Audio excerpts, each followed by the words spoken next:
অগণিত আয়াত থেকে একটি আয়াত আপনাদের সামনে তেলাওয়াত করেছি, সূরা তওবার 112 নম্বর আয়াত। এই আয়াতের মধ্যে আল্লাহ রাব্বুল আলামিন মুমিনদের 8টি গুণাবলী বলেছেন, যেই 8টি গুণাবলীর মাধ্যমে একজন মুমিন জান্নাতি হয়ে যেতে পারে। মরার পরে যেমন সে জান্নাত পাবে, মরার আগেও ইহজগতেও যদি এই আমলগুলো করতে পারে তাহলে তার দুনিয়াবি জগৎটাও জান্নাত হিসাবেও পরিগণিত হবে। জান্নাতের মতোই সে আরাম শান্তি এই দুনিয়াতেও পেতে থাকবে। আল্লাহ রাব্বুল আলামিন সূরা তওবার 12 নম্বর আয়াতের মধ্যে জান্নাতি মুমিনদের 8টা গুণাবলীর কথা বলেছেন। এর মধ্যে 1 নম্বর গুণাবলী হলো আত-তাইবুন। মুমিনদের প্রথম গুণ হলো তারা তওবা করে। তাদের দ্বিতীয় গুণ হলো আল-আবিদুন, তারা ইবাদত করে। তৃতীয় গুণ হলো আল-হামিদুন, তারা আল্লাহ রাব্বুল আলামিনের প্রশংসা করে। তাদের চতুর্থ গুণ হলো আস-সাইহুন, তারা আল্লাহ তাআলার জন্য সফর করে থাকে, আল্লাহর রাস্তায় সফর করে থাকে। আর-রাকিউন আস-সাজিদুন, তারা রুকু সিজদার মাধ্যমে নামাজ পড়ে থাকে। আল-আমিরুনা বিল মারুফ, তারা ভালো কাজের আদেশ করে থাকে। ওয়ান-নাহুনা আনিল মুনকার, তারা অসৎ কাজ থেকে বাধা দিয়ে থাকে। ওয়াল হাফিজুনা লিহুদুদিল্লাহ, তারা আল্লাহ তাআলার বিধানাবলী সংরক্ষণ করে, হেফাজত করে, সঠিক মতো আদায় করে। এই 8টি গুণাবলী যদি কারো অর্জন হয়ে যায়, আল্লাহ রাব্বুল আলামিন তার সম্পর্কে সংবাদ দিয়েছেন, তার সম্পর্কে বলে দিয়েছেন ওয়াবাশশিরিল মুমিনিন, আপনি এ সকল মুমিনদেরকে সুসংবাদ দিন। কিসের সুসংবাদ? মুফাসসিরিনে কেরাম বলেছেন এখানে জান্নাতের সুসংবাদ দেওয়া হয়েছে। এই 8টি গুণ যদি কোনো মুমিন অর্জন করতে পারে, তার জন্য আল্লাহ রাব্বুল আলামিন নবী করিম সাল্লাল্লাহু আলাইহি ওয়াসাল্লামকে বলে দিয়েছেন, হে নবী, আপনি এ সকল মুমিনদেরকে সুসংবাদ দিন, জান্নাতের সুসংবাদ দিন। আমাদের জীবনে এই 8টি গুণাবলী বাস্তবায়ন করতে হবে যদি আমরা জান্নাতি হতে চাই, অথবা আমাদের ইহ জীবনকেও যদি জান্নাতি জীবন করতে চাই, তাহলে আমাদের জীবনে এই 8টি গুণাবলী নিয়ে আসতে হবে। এর মধ্যে সর্বপ্রথম গুণাবলী হলো আত-তাইবুন। এই 8টি গুণাবলী লক্ষণীয় বিষয়।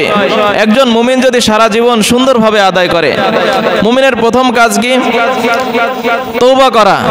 যতক্ষণ সে তওবা করতে থাকবে ততক্ষণ সে ভালো থাকবে।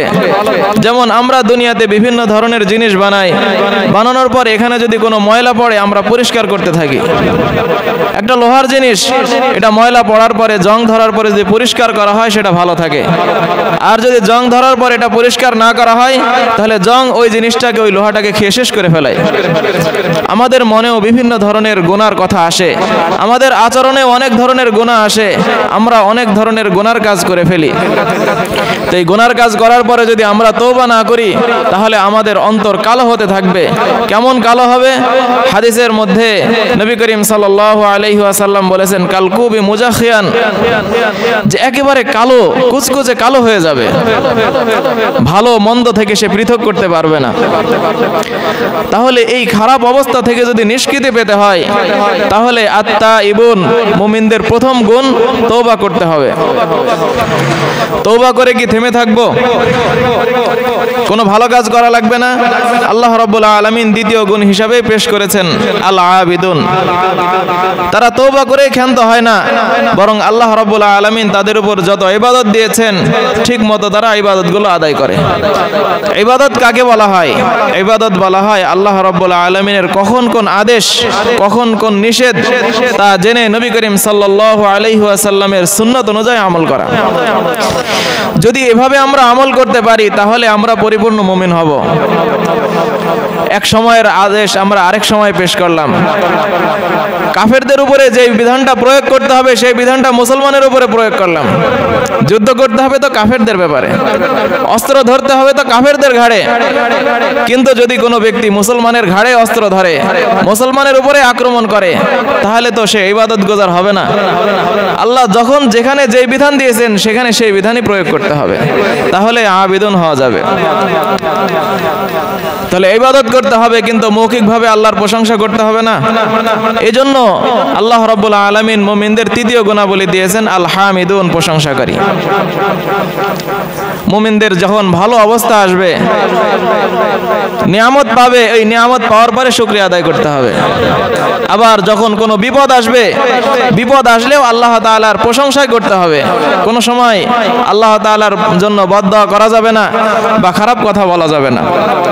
একজনের সন্তান মারা গেল, সন্তানের মা সে কিছু না বুঝতে পেরেই বলে ফেললো যে আল্লাহ আর কোনো সন্তানকে দেখলো না, আমার সন্তানকেই দেখলো। তাহলে এটা তো মারাত্মক অন্যায়। যদি আমার অবস্থা ভালো থাকে তখন যেমন আমি আল্লাহর প্রশংসা করব, আমার অবস্থা যখন খারাপ হবে, বিভিন্ন বিপদ আপদ আসবে, ওই সময়ও আমি আল্লাহ রাব্বুল আলামিনের প্রশংসাই করে যাব। ভালো অবস্থা হোক আর খারাপ অবস্থা হোক, এটা আমার লক্ষণীয় বিষয় নয়। আমার লক্ষণীয় বিষয় হলো আমার পুরা শরীরে, আমার সারা জীবনে আল্লাহ তাআলা যত নিয়ামত দান করেছেন, দু একটা বিপদ আসতে পারে, এই বিপদের কারণে আগের নিয়ামতগুলো কি সব ভুলে যেতে হবে? কখনোই নয়। আমার জীবনের উপরে, আমার শরীরের উপরে সর্বদাই আল্লাহ তাআলার নিয়ামত বর্ষিত হচ্ছে। দু একটা বিপদ মুসিবত আসতে পারে, এই কারণে আমরা আল্লাহর নিয়ামত ভুলে না যে সবসময় তার প্রশংসায় রত থাকবো। এটা হলো মুমিনের গুণাবলী।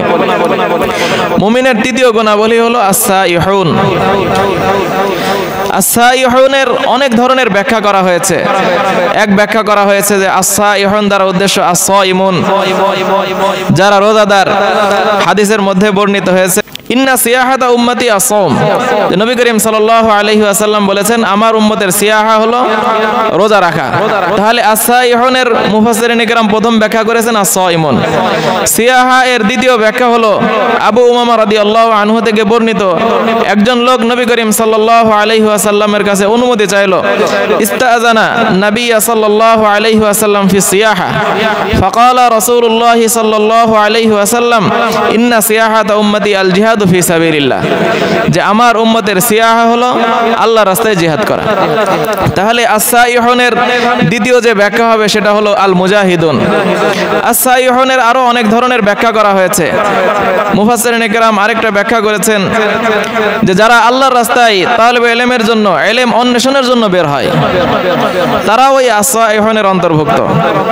সর্বশেষ মুফাসসিরিন ইকরাম একটা ফয়সালা দিয়েছেন যে সবগুলো জমা হয়ে যায় যদি আমরা উদ্দেশ্য নেই আসিয়াহাতু ফি সাবিলিল্লাহ, আল্লাহর রাস্তায় যারা বের হয়ে আল্লাহর কাজ করে, এটা হতে পারে আমি দাওয়াতের জন্য বের হলাম, হতে পারে আমি জিহাদের জন্য বের হলাম, হতে পারে আমি ইলম অন্বেষণের জন্য বের হলাম, হতে পারে আমি নামাজ পড়ার জন্য বের হলাম, অথবা জুমার নামাজের জন্য বের হলাম, এটাও আল্লাহর রাস্তায় আসিয়াহা, সফর করা।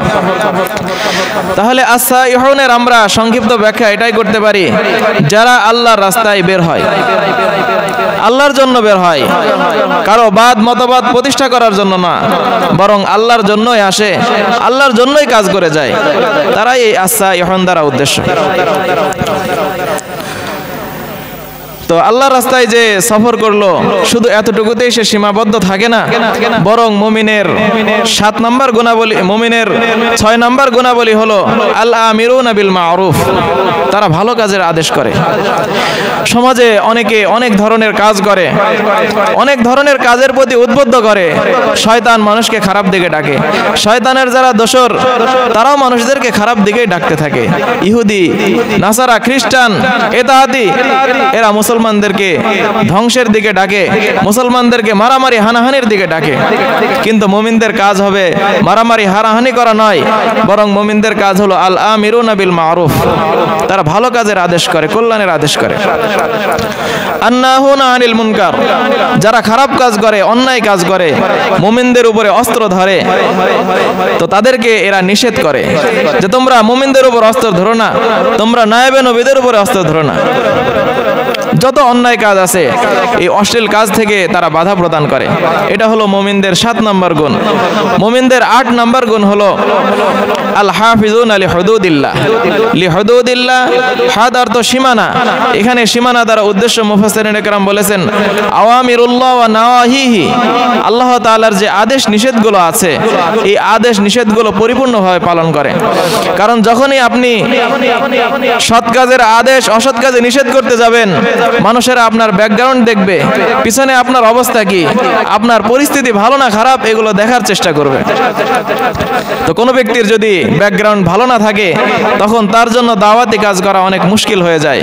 এজন্য আল্লাহ রাব্বুল আলামিন বলেছেন যে মুমিনদের 8 নম্বর গুণাবলী হবে আল হাফিজুন আলি হুদুদিল্লাহ, আল্লাহর যত সীমানা আছে, যত বিধিবিধান আছে, সে এই বিধিবিধানগুলোকে হেফাজত করে। যদি কোনো ব্যক্তি আল্লাহর দেওয়া এই বিধিবিধানকে হেফাজত না করে তাহলে সে ব্যক্তি কি হতে পারবে না? জান্নাতে মুমিন হতে পারবে না। এই 8টা গুণাবলী যদি কারো অর্জন হয়, আল্লাহ রাব্বুল আলামিন এই মুমিনদের সম্পর্কে কি বলেছেন? অবাশশিরিল মুমিনিন, মুমিনদেরকে আপনি জান্নাতের সুসংবাদ দিয়ে দিন। তা আমরা আমাদের জীবনে এই 8টি গুণাবলী অর্জন করার সর্বোচ্চ চেষ্টা করব।